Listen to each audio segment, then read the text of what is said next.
Center next. The St. Francis House is a former convent of St. Therese Church. The structure was donated by the Sioux Falls Catholic Diocese. When remodeling is completed, the temporary home will be able to accept up to 30 people at a time. Director Sandy EANES says local businesses have been donating items to get the shelter started. Several sheets from Ranakota Inn. Sears has donated sweatsuits for our guests to use between taking a shower and going to bed. We've gotten several donations from people in the area, dishes, TV, clothing. Retired carpenters are providing the remodeling efforts for the two-story building. The lower level will house men, the second floor, women and children. Once operational, EANES says staff members will be assisting guests for possible additional help through local agencies. Along with shelter from the elements, EANES says the St. Francis House will offer shower privileges, hot meals, and a chance for guests to regain their dignity. The purpose is to provide shelter for anyone who may need a home in the area and to try and help them regain their dignity, to give them a sense of dignity while they're here, and to work with them in providing help of any kind that they might need. The shelter will be open March 15th. Ron Simon, KDLT News, Sioux Falls. The shelter will provide housing for individuals and families on a short-term basis. Director Sandy EANES says that while the shelter will provide a bed with no questions asked, she hopes the house will be more than just a place to stay. We'll be trying to work with the people who come here to provide jobs for them, to network with social services, county welfare, in any way that we can help restore dignity. EANES says that any donations of household goods will be appreciated, greatly appreciated. Anyone wishing to donate may do so by calling. There are an estimated 4 million homeless people in America. It's believed that a small portion of those live in Sioux Falls. Churches of all denominations in the city are joining in an effort to provide temporary shelter for those people. Tonight, the shelter opened its doors for the first time. Lord, we bless this house, we bless this entrance, and all who use it. With those words, the St. Francis House was commissioned into its new duties, providing temporary shelter for those who have no home of their own. It will seat 40 people. Women and young children have the upper quarters, the men the lower quarters. The idea came after church leaders heard of and saw poor people sleep in cars, abandoned shacks, or even under bridges. We're making a leap of faith. We feel that there's a great need. We know that there is a great need for shelter. The Catholic Diocese is loaning the use of the building. First Lutheran Church in Sioux Falls donated $10,000 to get the project rolling. Other churches are also giving money. After union workers from the Labor Temple donated time in fixing up the building, the idea became reality. The house will open its doors at 6 o'clock every day. Guests will be provided a warm, dry place to spend the night. They'll be given a light breakfast before leaving the next morning. We're going to try to limit that to 5 days. We're hoping that people will be trying to find other facilities to stay in or gainful employment. The shelter has been set up on a 6-month trial basis. When we come back, there are new Accommodations for the needy can be arranged. We hope to help as many street people without a home for any reason as we can. The shelter is a joint effort of the Sioux Falls Christian community. It'll operate with the help of private donations. 43 villages in central Greece have been dumped on with more snow than they've ever seen before. Good morning. It's good to be with you again this Sunday morning as we celebrate our life together in Jesus Christ. Homelessness is one of the pressing problems in American culture today. I'm wondering if you are aware of the many homeless people that frequent the cities, the small towns of America. And because it's such a pressing problem, the church has become involved. Among the churches involved is our own congregation, First Lutheran. A new dream has become a reality in Sioux Falls, South Dakota, with the birth of the St. Francis House Ministry to those who are homeless. With me this morning are two friends. On my immediate right, Sandy EANES, who is the director of the St. Francis House Shelter, and with her, Russ Phalanger, who is on the staff of the St. Francis House. They're my guests this morning as we talk about this pressing problem in America today.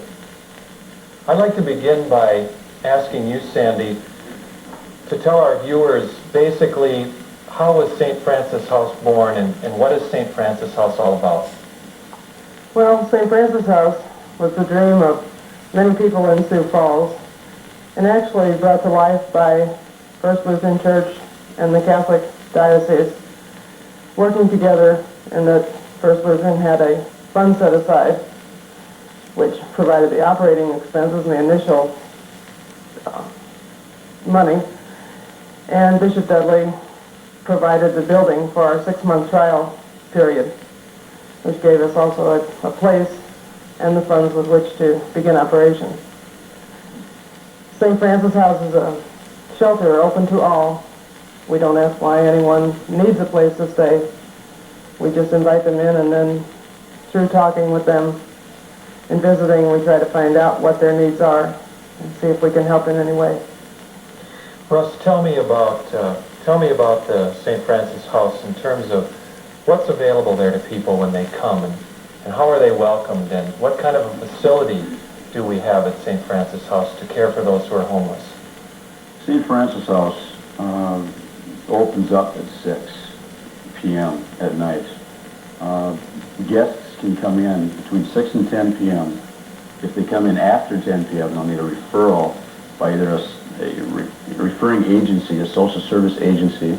The police may have to escort them into the house, and pastors can also phone call us in the office after 10 p.m. and by that means they can get into the house after 10. Soup is available for hungry guests after 9 p.m. or so, and breakfast is served in the morning. Russ, let's imagine that I'm coming as a homeless person to St. Francis House. Take me through what happens as I come, and let's say I arrive at 9 o'clock in the evening. Give me a scenario, quickly. Well, we welcome you in, of course. I think that's the most important part. I think Sandy would agree, and most of the volunteers would agree, that initial welcoming process is really special. As soon as they walk through that door at St. Francis House, hopefully there's a change. Maybe the atmosphere is a comfortable one. Then after that, they go into the office, and we give them the instructions or the rules for the St. Francis House. They read the guidelines, and then we go through the process of the rules, giving them sweatsuits to wear after they change, after they take their shower. They sign in on a daily register next to a cot number or a room number. And toiletry items are given to them, toothbrush, toothpaste. So there's an emphasis on dignity and cleanliness, and a welcoming atmosphere into the ministry and into the community. Sandy, tell us about the volunteer ministers there. Are they trained for their ministry, and what particular role do they play with you as staff people? The volunteers are a very big part of our operation. Without them, we wouldn't be able to continue. The two of us could not serve 20 to 30 people by any means. And the volunteers have really done a lot, both with working with the people, with providing security, and the training we have given them seems to have built a bond between the volunteers themselves and also with our guests. And the volunteers become very involved with the guests and how they can help. And it really has been a good ministry for those people who have become so involved at St. Francis House. Great. I'd like each of you to think for a moment about a particular remembrance you have. The shelter's been open since mid-March, basically. We're in June now. And I'd like you to think back over all the guests that have come through and over all the experiences you've had these past several months. Because of our limitations with time this morning, can you tell me one particular instance or person that stands out for you, Sandy, that you'd like to share with our viewers, a guest that came or something that has come out of the ministry that you'd like to share? I think the one that's going to stand out in my mind, and I hope it's not the same one, Russ, is a family that was traveling through. It was very early on in our opening, I think the first weekend maybe, who were traveling back from New York in a rather broken down pickup truck and had all 4 tires go flat and needed points and plugs and all. By the time they got to Sioux Falls, were completely broke. And the wife was sick. They also had a man with them who they had picked up in Minneapolis because they felt sorry for him because he was stranded, and they squeezed him into this old truck, which already was crammed full. And we were able to assist them both with getting her to the hospital to get the help she needed and providing a place for them to stay for 2 nights, and then working with them so that they got help from other agencies to continue on their journey home to Montana. Montana. And I think that was one of the most rewarding experiences that we've had. Great. Russ, share with me, let me shift here for a moment. Just share with me the impact this has had on your life as a person, as a Christian. Has it changed, Russ Fellinger? Are you a different person today than you were 3 months ago when you came to this ministry? Boy, that's a tough one, Pastor. I just graduated from Sioux Falls College last May, and I was in a search process. I wanted to do something different before I got into the teaching world. And your phone call in January came at a good time for me. I am in Vista, enrolled in the Vista program, working at the Food Service Center since August. And that is, in a way, a search type program, or something you do for a year. You volunteer your time, basically, in getting, just helping the community and whatnot. So this was a good chance for me to get involved, and it's just an opportunity, basically, to work there, to be part of what's going on. So it has changed me. I think Sandy and I both agree that every guest and every volunteer we've met has made some impact on our lives. We'll not forget them. There's a continuing need. I think we have to remember we're not in New York City, we're in Sioux Falls, South Dakota, but we are finding at the shelter, although we have a maximum capacity, if everything's right, of 50, we're trying to hold that at 30 now in our initial stages, and we're running, are we not, between 20 and 30 guests a night. I'm reminded, friends, of the words of our Lord when he talked about the birds of the air having nests and foxes having holes, but the Son of Man having no place to lie his head. Basically, Jesus was homeless. Out of the cradle and the manger at Bethlehem, off as a refugee child into Egypt, then those years as a carpenter, and at last the itinerant preacher who at age 30 went off to call those disciples, and I believe slept a different place probably every night of his life.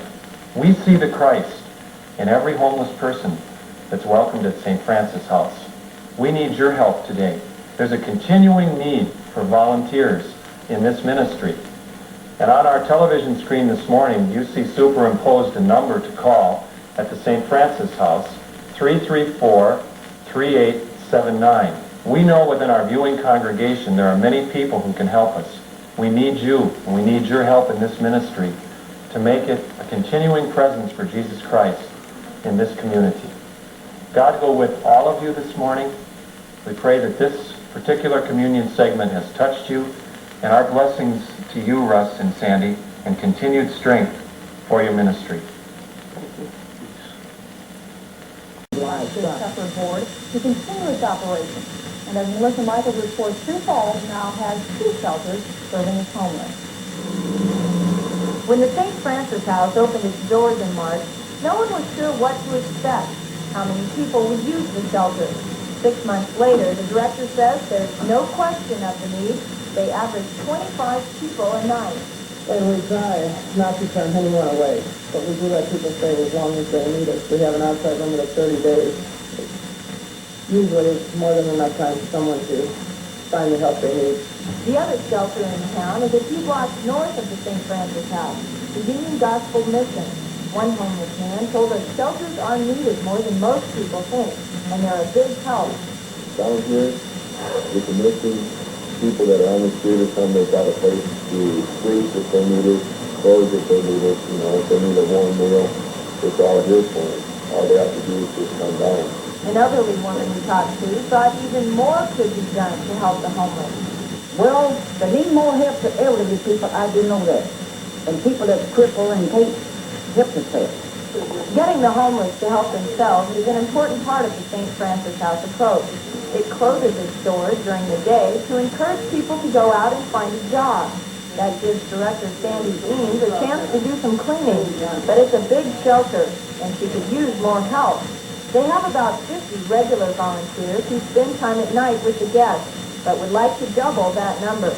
She says it's a very rewarding experience. The volunteers actually have a good time when they're here by getting the card games or Scrabble or whatever it is going, jigsaw puzzles. And I think we just keep a kind of a family feeling going. If you don't have the time to volunteer, you may want to make a donation. The shelter can use everyday items, things that keep the house running, things like toothbrushes and toothpaste. At the St. Francis House, Melissa Michaels, Sioux First News. A new psychiatric hospital will be built in Sioux Falls. State Health Secretary Catherine Kinsman approved Charter Medical Corporation application to build a 50-bed facility. Arguments in that application. Today, the House marked its first anniversary of helping people in need.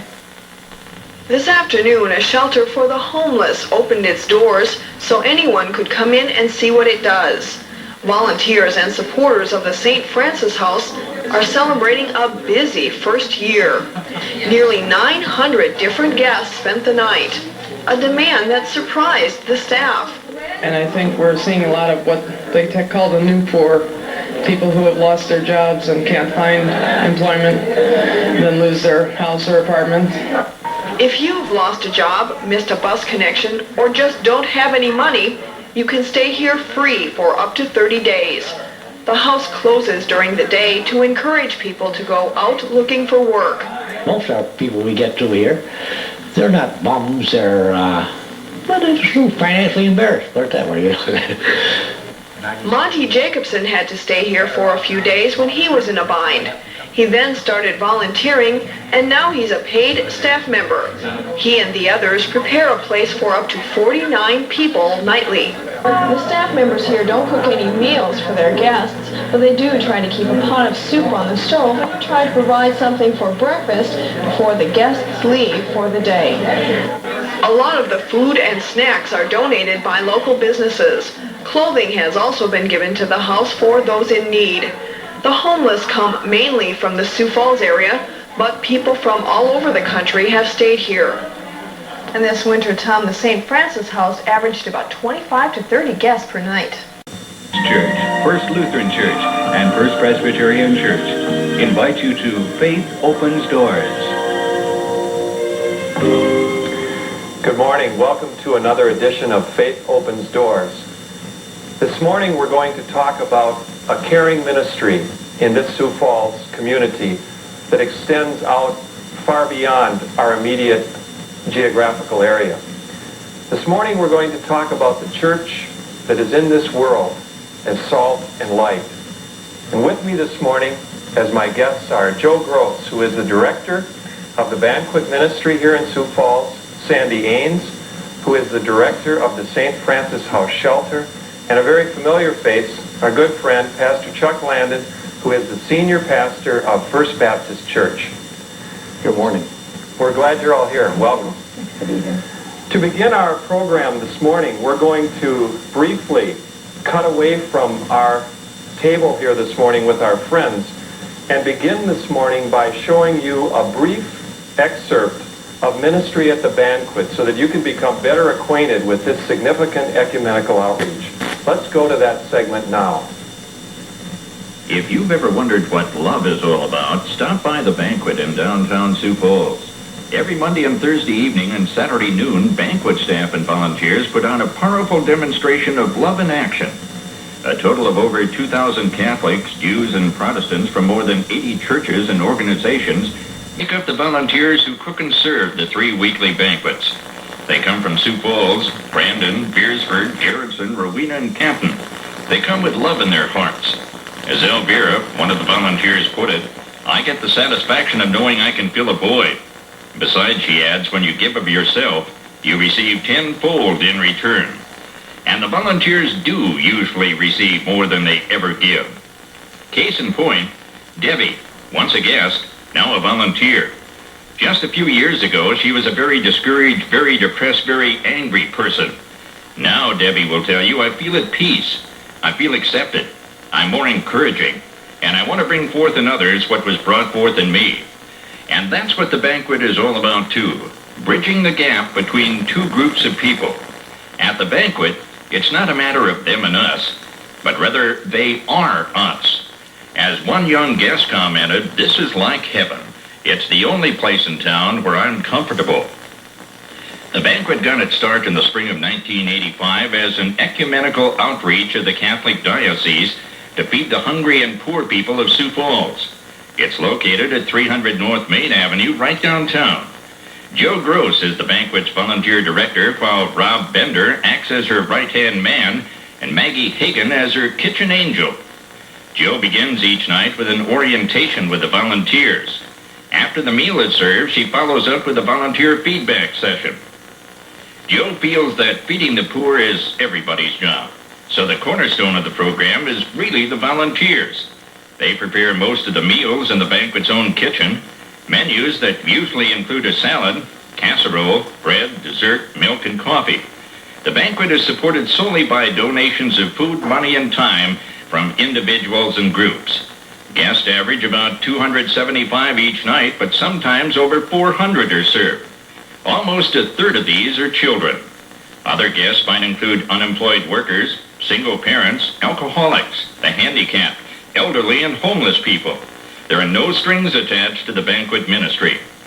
We look on the banquet as a community of hope, Joe explains, not the kind of hope that says everything will be wonderful tomorrow, but the kind of hope that says God is alive and we care because God cares.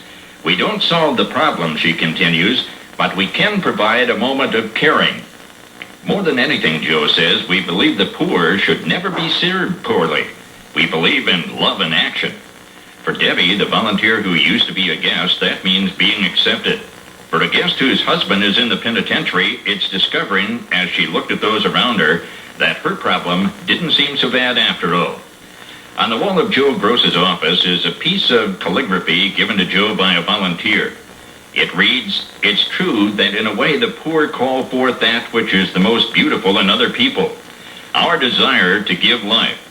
And when we discover we can give life to the poor, we also discover in reality the poor are giving life to us.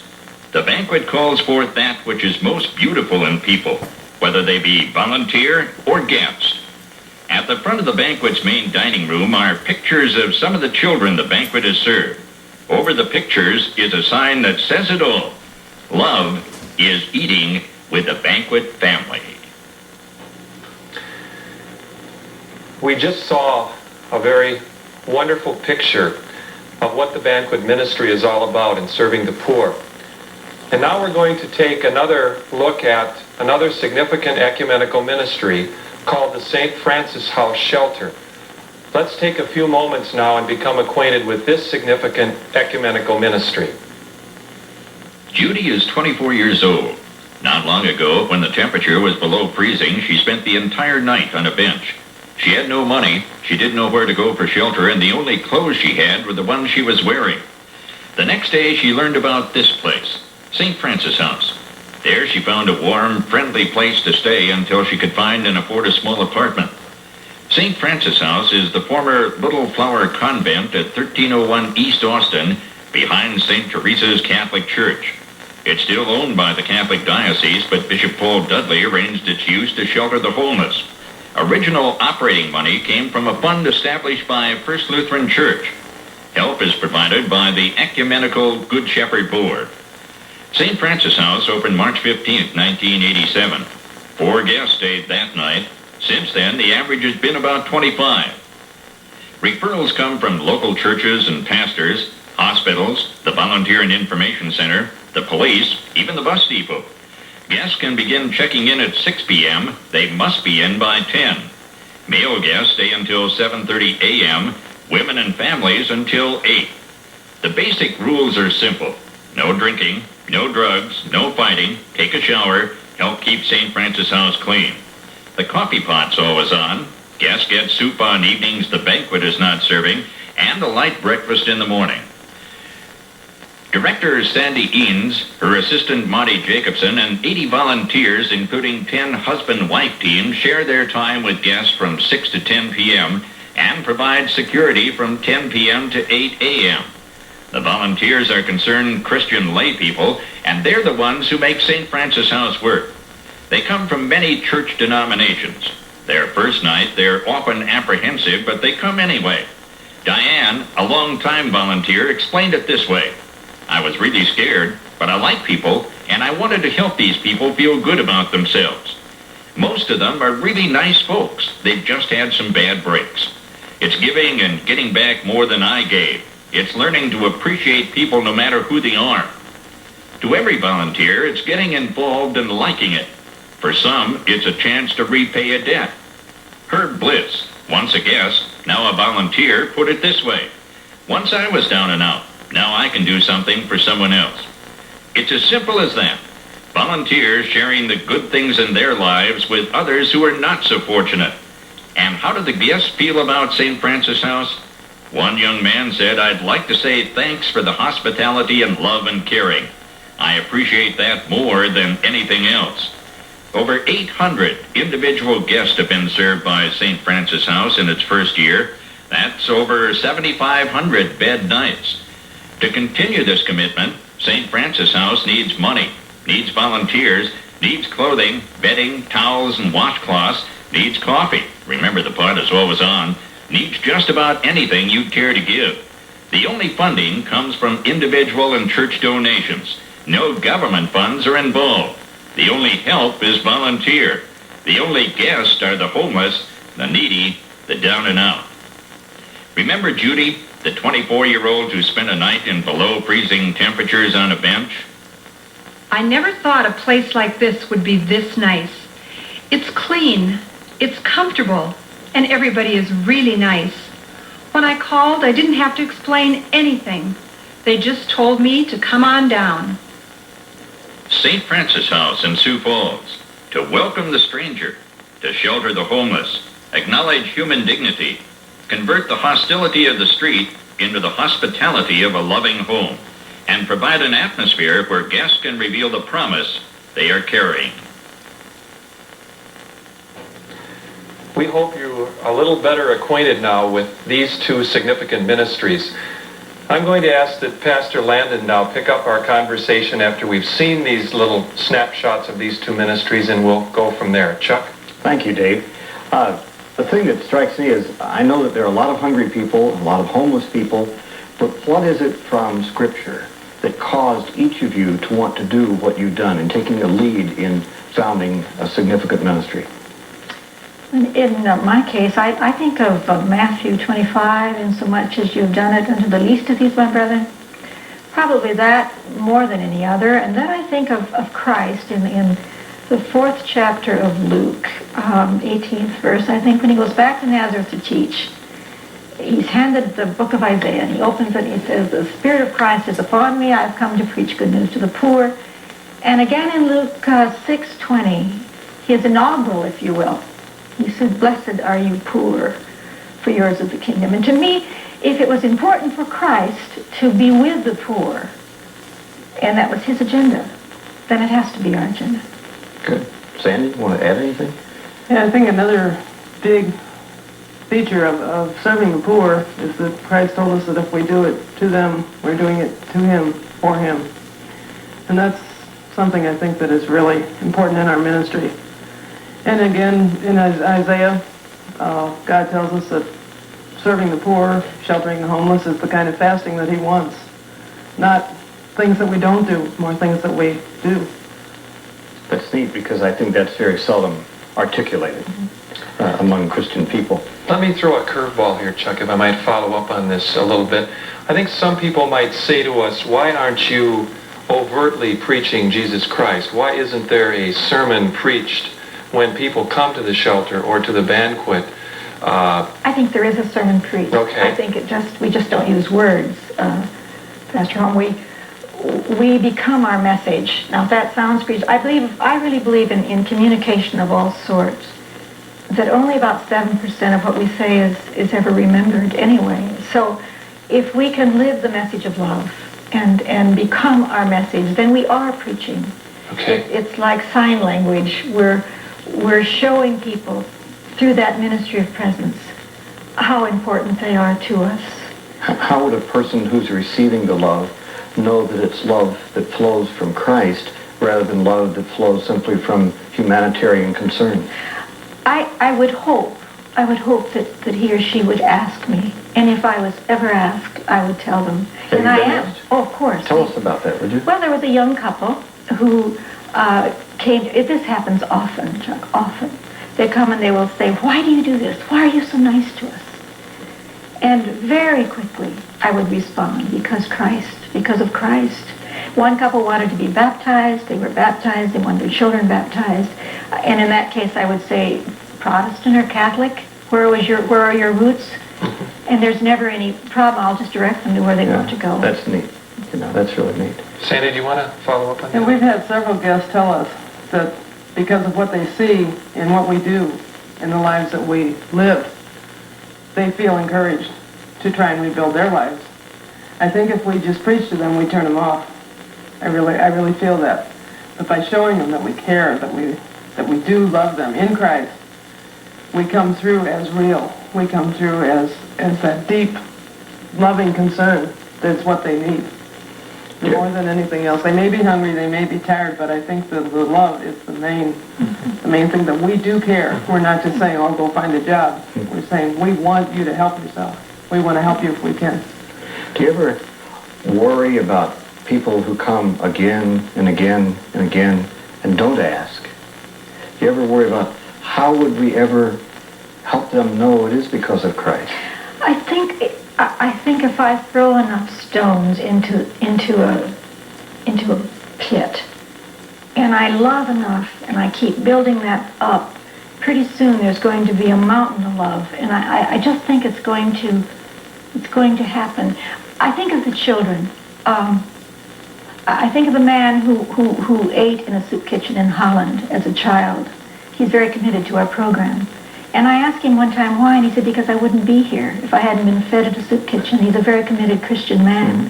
And so when I see our children, I think of him, and when he went back for his mother's funeral, he came back with a bag of money for me, a memorial, and he said, "Take this. This is where she'd want it to go." And I have to believe that our children are feeling that love and that outreach, and somewhere in the journey of life, they're going to say, "Those people were so good to me. Why?" And I think they'll pursue it. That's my hope. That's my hope. Even the older people, I think, we have seen people come back and tell us, Sure. When I got out there and I started back on my old ways, and all of a sudden I remembered there was somebody that cared. Maybe I should try once again to rebuild my life. And I just think like Joe said, it just happens.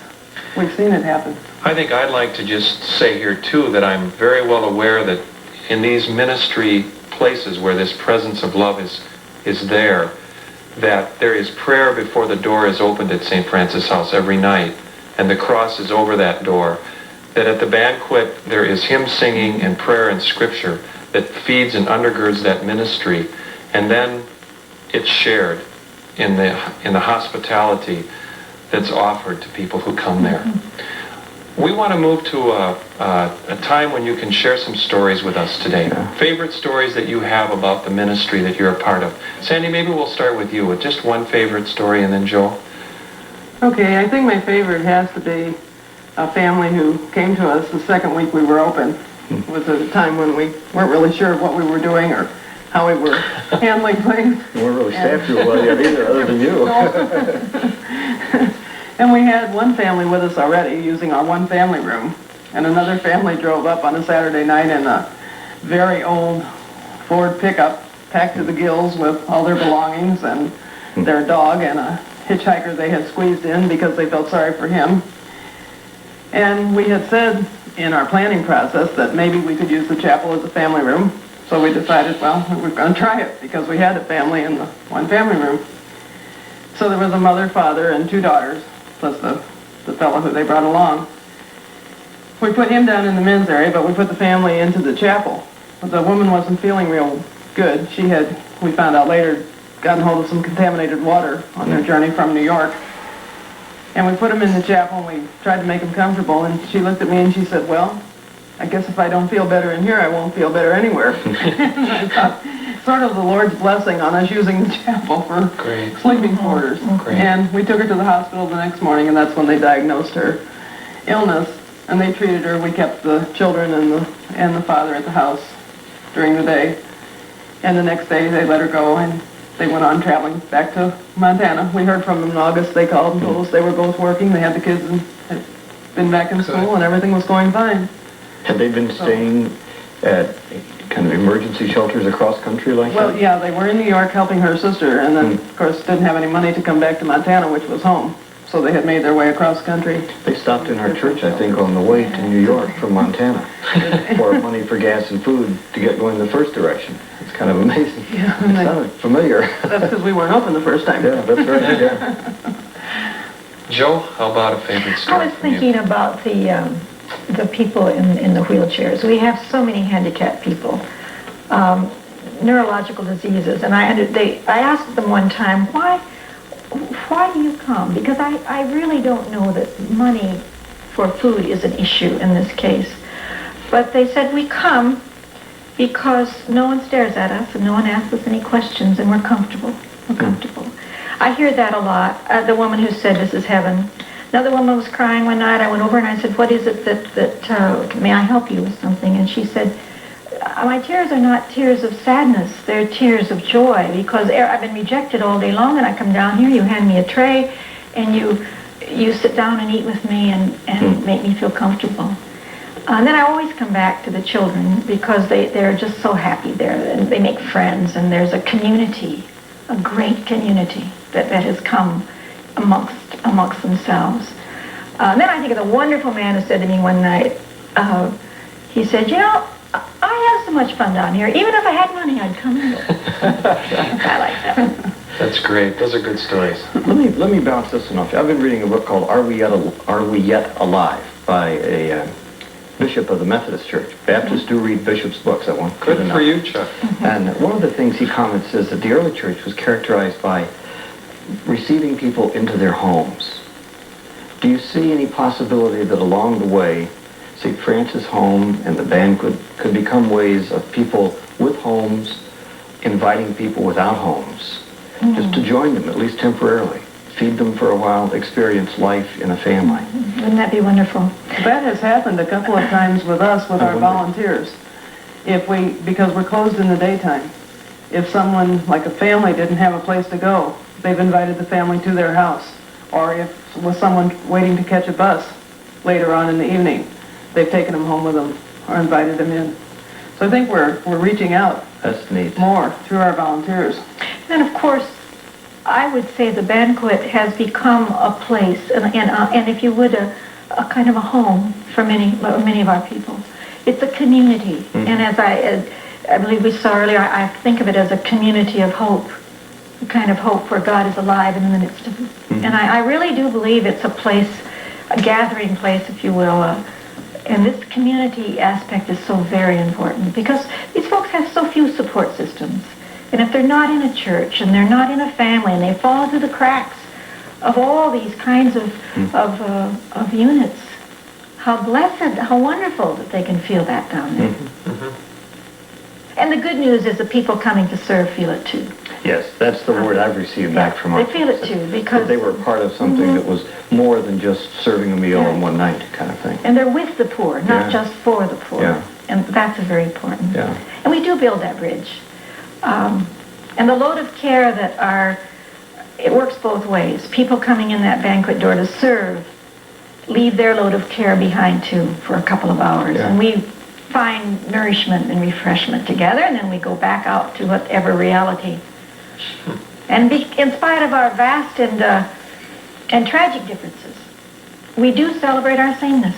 Yeah. We celebrate the things that bring us together. I think David and I could probably tell you all long stories of people who come carrying heavy burdens as those who come to serve. That's right.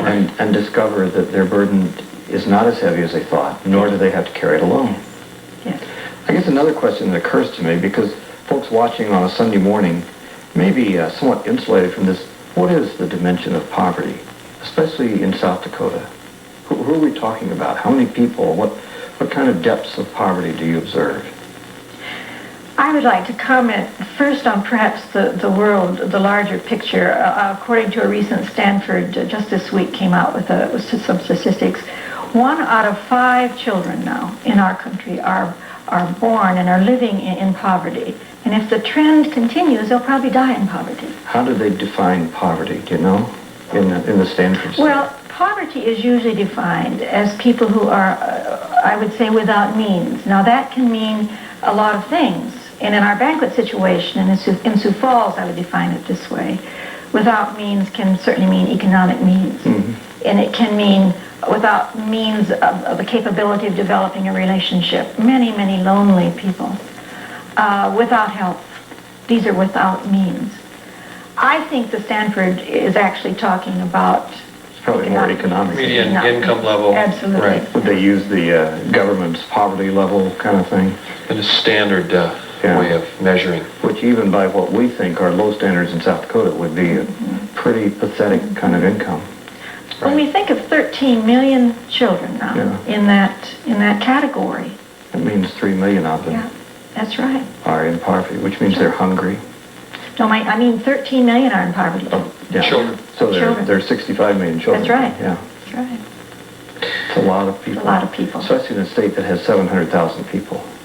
You know, we start thinking that 13 million just across this country just dwarfs the population of our state. We serve 100 children a night. Yeah. That's a lot of children. If we have 300 people, we serve 100 children. And my hope is for the children.